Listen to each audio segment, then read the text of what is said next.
Hello friends, मु सौम्यरंजन मो channel को आपण मानक बहुत बहुत स्वागत। फ्रेंड्स, चलतु आज मु आपनकु गोटे नुआ जगह बुलवा को नेबी।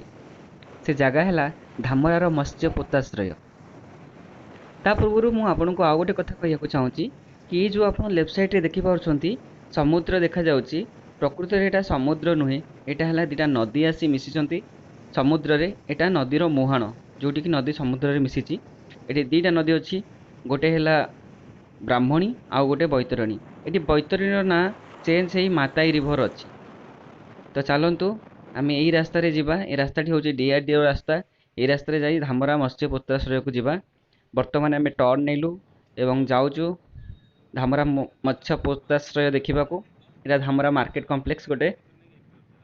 ये तो आप आगे देखिपे धामरा मत्स्य पोताश्रय। ये टिकेट कर एक्चुअली जावाक पड़े फोर व्हीलर आनिले, किंतु आम जेहेतु टू व्हीलर नहीं जाऊँ हमको कौन टिकेट करने को पड़ोनी।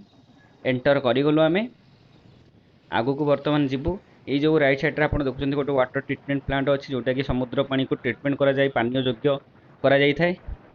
यहाँ पूरा ओडिशा गवर्नमेंट हाथ में अच्छी जगहटा कंपाउंडटा। आउ ये गवर्नमेंट ऑफिस भी अच्छी।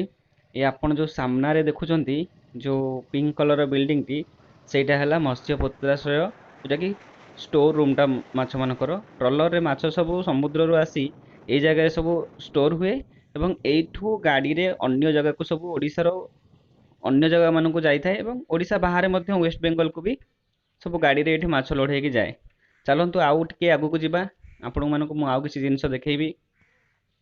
एई जगहटा हला ये जो नदीटा है माताई रिवर। एटा समुद्र भाया बहुत चौड़ा देखा जाउची, बट एटा नदीटा जोटा कि आमर बैतरणी नदी माताई रिवर। एटा एठी आगर गोटे आइलैंड आपको देखा सामने। आइलैंड सेपटे अच्छी ब्राह्मणी नदी एवं सेटा भितरकनिका साइड रू आसिक मिसिची। आउ एटा आमर चांदबाली साइड रू आसिक मिसिची। देखो ये सब ट्रलर। आमे प्रकृत में दी दिन पूर्व किसी गोटे खबर जानिया पाइलु कि टन टन इलिश आसिक धामरा पोर्ट रे लगी। ये जो मत्स्य पोताश्रय लगी, किंतु आमे से क्यूरोसिटी रे आज पलि आसलु देखापी काले आज भी इलिश आसो। किंतु दुखर विषय आज किसी इलिश फिलिश आसीनी। जदि भी किसी आसी थाए ताले एमाने बहुत सकाळु आमे आज पलि आसचु रेकर्डिंग करने उद्देश्य रे, किंतु एमाने सकाळु आसी लागिकी बोट लगे शोई पड़ती एवं से लेट रे उठिबे। लेट रे माने 8टा साढ़े 8टा उठिबे। तापर तांकर सब माछ ट्रे रे अनलोड हेई मत्स्य पोताश्रय रहिबो। आ किछि डायरेक्ट भी गाड़ी रे पळेबो वेस्ट बेंगल आ ओडिसा रो किछि जागा को। तेणुक आप देखिपे ये सब ट्रलर डिजाइनिंग सब केमती अच्छी। आदि 10 ରୁ 15 जन लोक एवं जड़े ड्राइवर जे ट्रलर चलाए से जाती। यहाँ है आपंकर मत्स्य पोताश्रय जोटि कि माछ स्टोर होची। आउ देखिपे ये सब बहुत गुटे गाड़ी ट्रक गुड़ा सब पूरा लाइन रे अच्छी, कहीं ये माछ अनलोड हेले माने सब नहीं जीवे।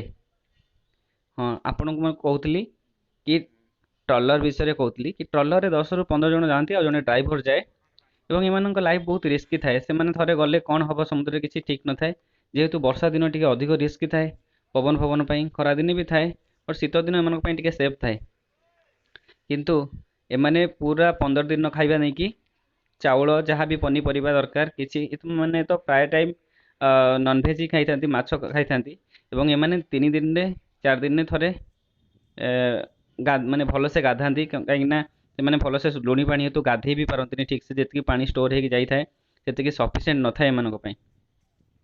आउ बर्तमान ये आउ गोटे जगह जोटा कि माँ धामरी मंदिर आगु को अच्छी। सेठी भी गोटे पैसेंजर बोट अच्छी जो मैंने चांदबाली भितरकनिका जी से बोट रे जाउछंती। एवं आमे आसी यही दृश्यटी को भी देखु आपण मानू बहुत भल लगे। आपको एमती आप धामरारू भितरकनिका जाऊँगी ताले आपण ये बोट रे जिबे, नहले यदि चांदबाली जिबे भी आपण ये बोट रे गवर्नमेंट तरफ एटा सुविधा करा जायछि। आपण एई बोट रे चांदबाली जाई परिबे। वीडियोटी बस एतिक थिला। जदि आपको ये वीडियोटी भल लगी लाइक शेयर निश्चित करेंगे। आउ हाँ, सब्सक्राइब करने को जमा भी भूलें। और एमती आपणकर भल पाइबा आमको दौथे। आम आगु को जितकी भी पारिबु एमती किसी नुआ नुआ वीडियो आपण मानक बनईकी शेयर करूँ। जय हिंद।